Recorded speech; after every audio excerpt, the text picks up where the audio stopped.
Hello everyone, this is Dr. Jillian Hartley and I want to welcome you to American National Government. I want to start with covering some of the bases of democracy with you very quickly. This will only take a few minutes, but it's very important before we get into things like constitutional history and the branches of government that you understand what are some of the main important elements a democracy must have. So quickly, let's go through these. We have our basis of democracy. One of the first bases of a democracy is the idea of self-government. In a democracy, really the people should be the ones who are in charge. And so in other words, if somebody comes to you and says who's in charge of the United States, your answer should actually be the people are, because it's a democracy, it's a democratic government. I do want to point out that we have a republic. A republic is a form of democracy. It's a representative government.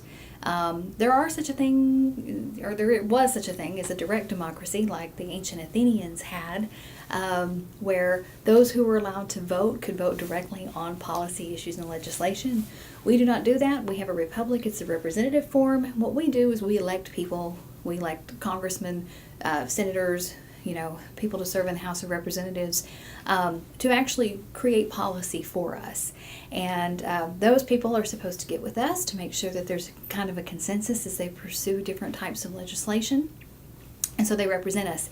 If we like the work that they do, we have the option to continue re-electing them. We do not have any term limits at the federal level on people who serve in the House or in the Senate. And so if we like what they're doing, we can keep re-electing them. If we don't, we can choose somebody else to go instead. Now, part of this too, with dealing with a democracy, is there is such a thing called a social contract. One of the things that you'll read about in your lecture is John Locke and his sort of version of a social contract between people and government. Government is necessary. There are a lot of people in this country. Last time I counted, I think it was close to 330 million people in the United States. There has to be some sort of a cohesive understanding that when you live in a society, that there are certain things that are expected. At the same time, too, there are certain expectations of the government. We pay taxes and we expect the government to try to protect us, to repair roads, to provide education in schools. And when John Locke kind of came up with his version of the social contract, it was one that was really heavy on the idea of individual rights and liberties. We do not have the type of government where we are okay with one group that happens to be larger than another group doing harm to that group. But John Locke believed ultimately the government was supposed to protect people and provide for people. He did argue, though, that if your government wasn't doing that, you actually had a right to amend it or overthrow it. One thing I want to say about John Locke, most of his writings come from like the late 1600s, several toward the end of the 1680s and early 1690s is when he did a lot of his writing. And so it's kind of important to understand that as an Englishman writing in that particular time period, he was actually writing more about a monarchy. But it's important to note that John Locke and his views of a social contract greatly influenced people like Thomas Jefferson and James Madison and Benjamin Franklin, who nearly a century after he published most of his works will actually use some of those works to create a framework here in the United States for what rights should be. Speaking of rights, we do technically have majority rule, which is an important thing to democracy. We couldn't have an election without majority rule. How do you know who gets elected as your state senator? Well, it's the person who gets the most votes, which makes perfect sense. And the idea is that the majority do have a right to kind of push the direction of a country, in particular with things like elections. But the important thing to understand about majority rule is it cannot necessarily interfere with minority rights.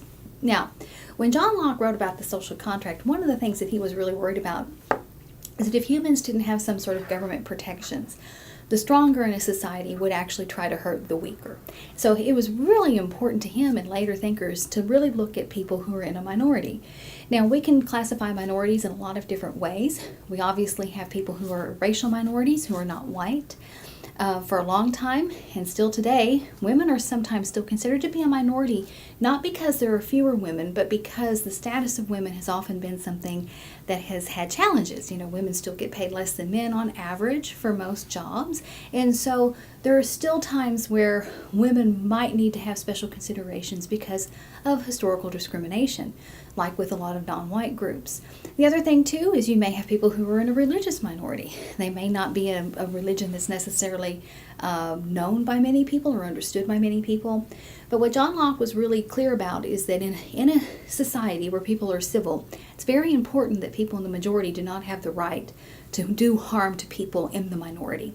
In other words, just because it's a minority and maybe it's not like you, or you don't maybe understand somebody's belief, doesn't mean that they're not protected. And that's a very, very important part of a democracy, especially the U.S. democracy, where the rights of individuals are so very important. Now, the next one is maybe kind of obvious. If you're going to have a democracy, you have to have free elections. Now, for those of you who don't know, we didn't technically have free elections in this country until about the mid-1960s.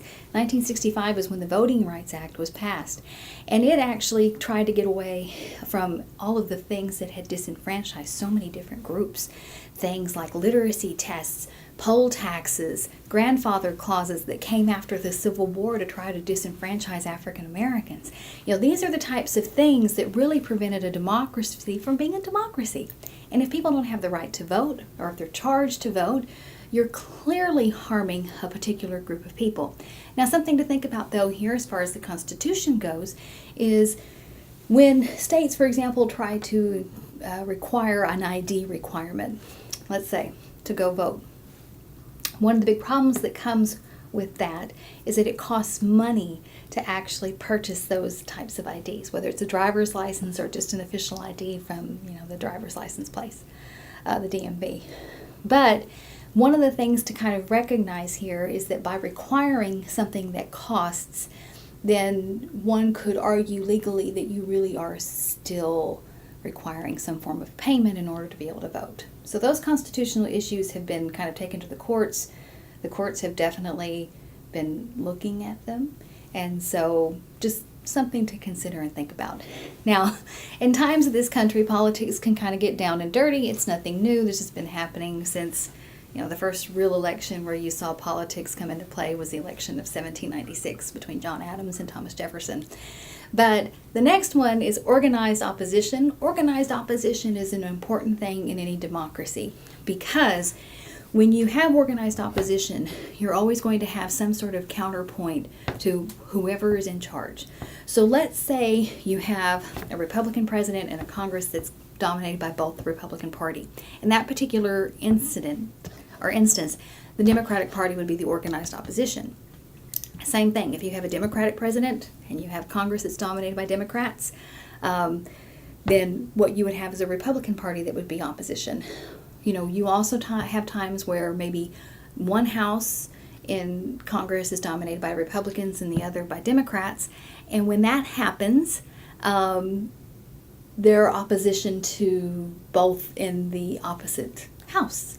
So in other words, let's say the Senate is controlled by Republicans. You're going to find within the Senate an opposition to probably a Republican agenda. But this is a good thing overall for a democracy. It's very good to have counterpoints to those who are in charge and who are capable of making most of the decisions and are the ones who are going to. You need to always have sort of an alternative viewpoint. It's a very important thing in a democracy. More than likely, there's always going to be several different agendas that are being pushed. It's important for the American people to be aware of that and to be able to hear an opposing viewpoint. Even if you agree with the majority, or whichever party it may be, whether it's in Congress or the president or whatever, it's very important that you also get to hear an alternative viewpoint. And so organized opposition plays a huge role in a democracy and is very necessary. If you have a country, for example, that's trying to claim to be a democracy, but it's had the same president for, 20 or 30 years, and he's, reelected overwhelmingly each time. And then on top of that, there's no opposition party in any kind of parliament or Congress.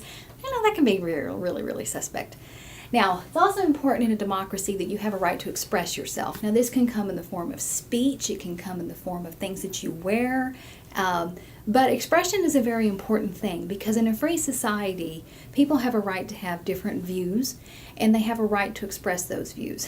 We'll talk later on in the term about some of the limits when it comes to things like freedom of speech and expression, because while you do have the right to do it, you're protected mostly from any kind of government penalty, and you also don't have a right to do things like threaten people. That's something you don't have the right to do.